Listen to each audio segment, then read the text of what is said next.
What is up, everybody? It is Ben Killer, aka Spy Hates Me. I'm sorry for the late video.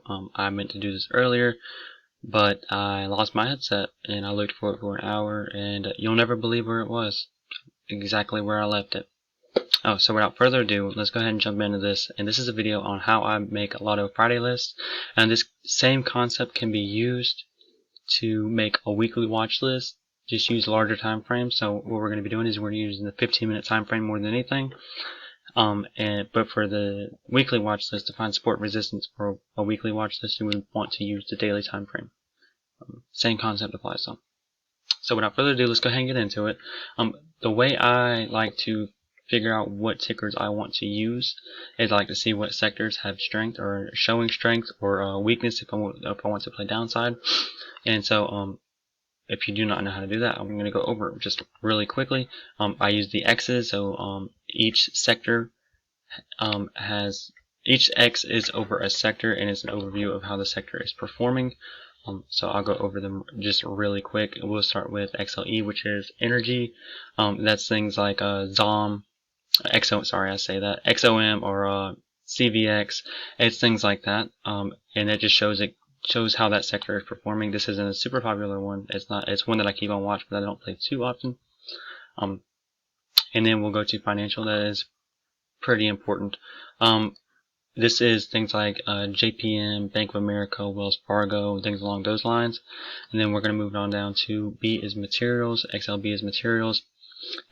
This is super unpopular, but it is still very important on the investor aspect of things. But it is materials, so it's things like Sherman-Williams or DuPont, PPG, things along that line. We'll move on down to XLY, which is consumer discretion, which is probably the most popular one. This is the one that contains like Amazon and Tesla, Home Depot, Nike, Starbucks, Lowe's, things like that. So it's very, very popular stocks when it comes to social media. They're usually pretty volatile. And the XLK is technology. So that's things like Apple, Microsoft, Nvidia, PayPal. Again, super popular. These are things you really need to keep on watch all the time, whether you're making a list or not, and it really helps you tell whether that sector is showing strength or not. Industrial. This is another one. This is like Honeywell, Cat, 3M, UPS, things like that. Utilities.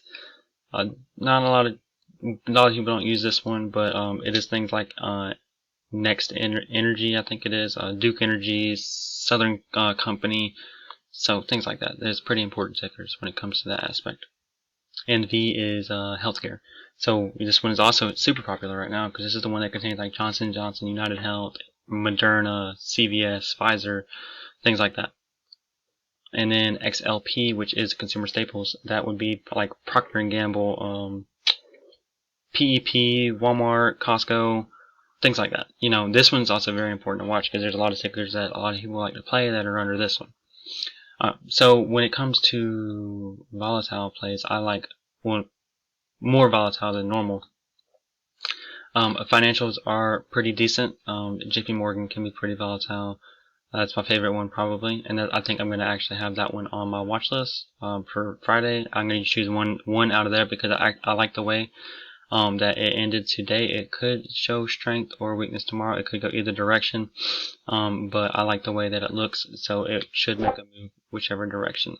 And then I'm going to go to consumer discretion, where I'm going to choose most of my tickers from because I love the way it looks today. I think it would have broke out if it wasn't for that flush this afternoon.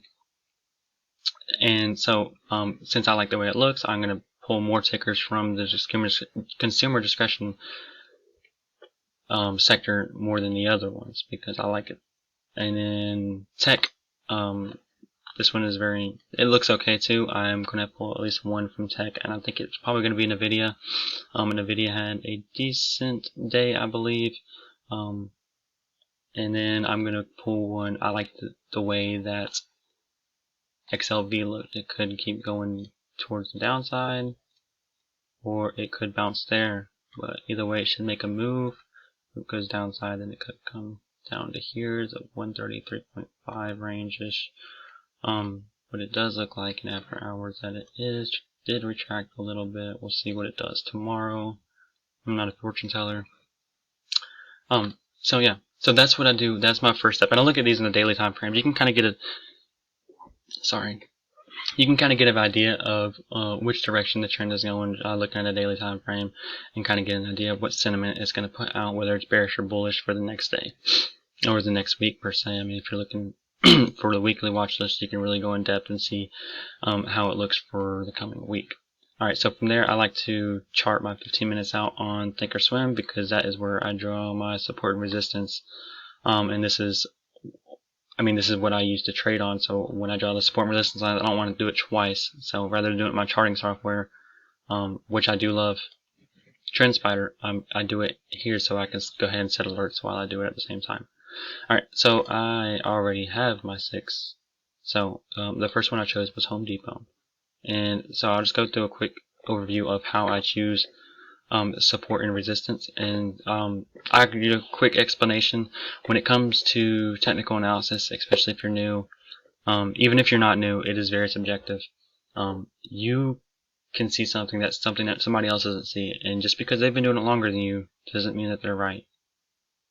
It is very, very subjective. Nobody is right 100% of the time. Nobody's wrong 100% of the time, whether you're new or whether you're a seasoned trader. You're going to be wrong about your prediction, which way the trend is going.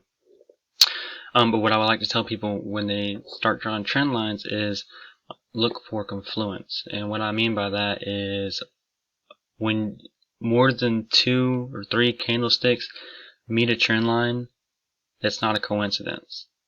You know, so like I drew my resistance to 130. Support. I'm sorry. So this would be my put trigger right here. So right here you see it, boom, boom, boom, boom, boom.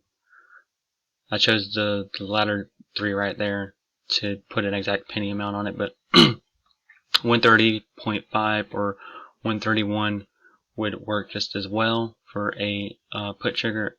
I just use like the low of the candle for the put and like a high of a candle for calls. I like to see it break those. But you see how this candle meets it, this candle meets it, this candle meets it, this candle meets it, this candle meets it, this candle meets it. That's confluence. You know, you can connect any two. You can connect any 2 candlesticks, but once you start connecting more than 2 is when it's no longer coincidence. So like these 3, look at that. Like they all, this boom, boom, boom, and then it catches back up, boom, boom, boom, boom. That's not a coincidence. Granted, this is a 15-minute time frame, so it is more likely to happen.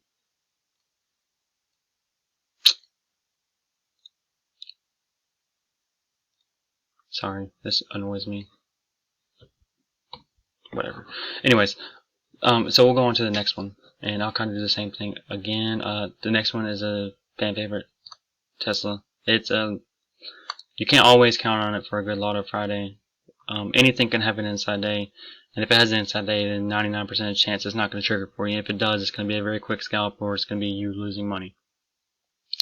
That is if it has an inside day. But if it has an inside day the day before, or it has 2 inside days in a row, it's more likely to break out of that range.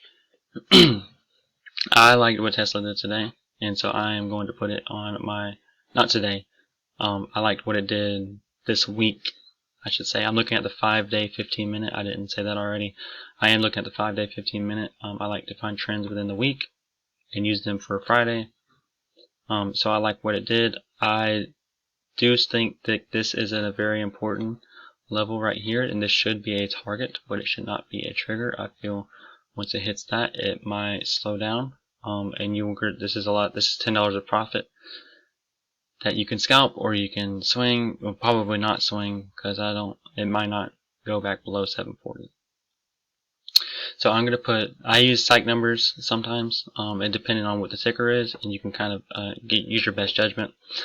For Tesla, a lot of times psych numbers are what holds it up. You can see a couple wicks fall below, but the 750 psych number is very important. So it flushed down through there and hit the 740, flushed up, tick, tick, tick, almost ticked again, and hung out above the 750 before flying up and only throwing shadows up above the 760.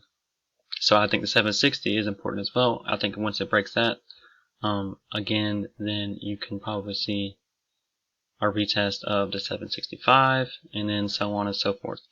It just depends on how much momentum it has. And so I can go over another one real quick. Let's look at, which one did I like? Oh, I liked Amazon in terms of charting support and resistance.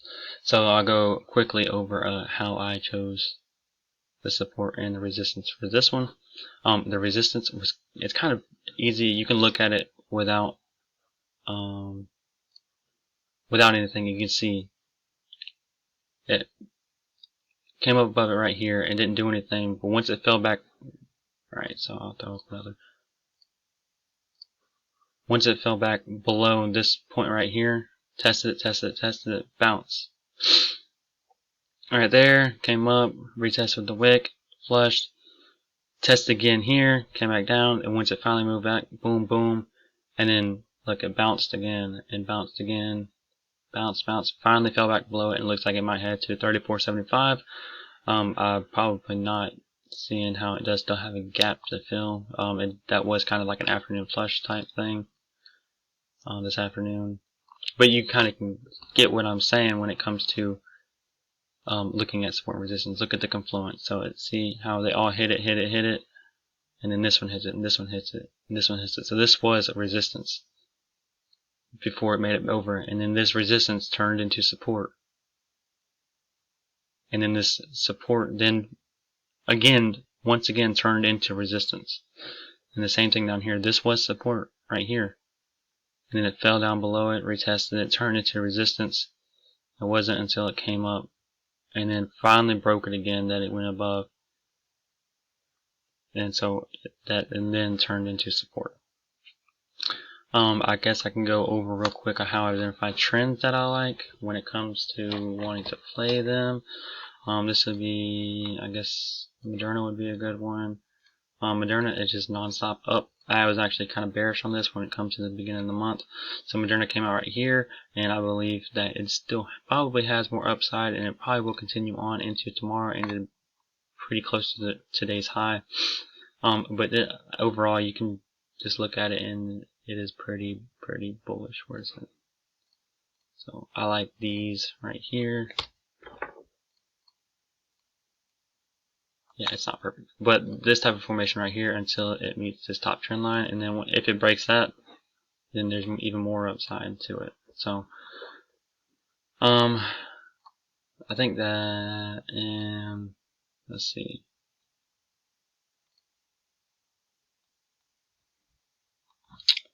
Sorry, my video just got cut off, but I think that's pretty much the end of it. If you guys have any questions, don't be scared to send me a direct message on Twitter. I will be opening up a Discord soon, free to start with, no big deal. I will be answering questions all day there. I am going full-time trader here very shortly. I appreciate everybody's support thus far through this journey that I've had. I actually had a pretty rough time a little over a year ago, and I've pretty much made a full recovery to the point where the only thing now I have to do is trade and continue going to school. So I'm pretty psyched about that. I'm psyched about you guys joining me with this. I will be, like I said, I will be opening up my Discord here in the near future. It is going to be free for a little while. So I would love for you guys to hop in, say what's up, take some trade ideas. There's even some cool people in there. Yeah, so if you don't know me, I am Spy Hates Me on Twitter. Shoot me a follow. Keep up with me. I hope you guys have a good day and good luck on Lotto Friday.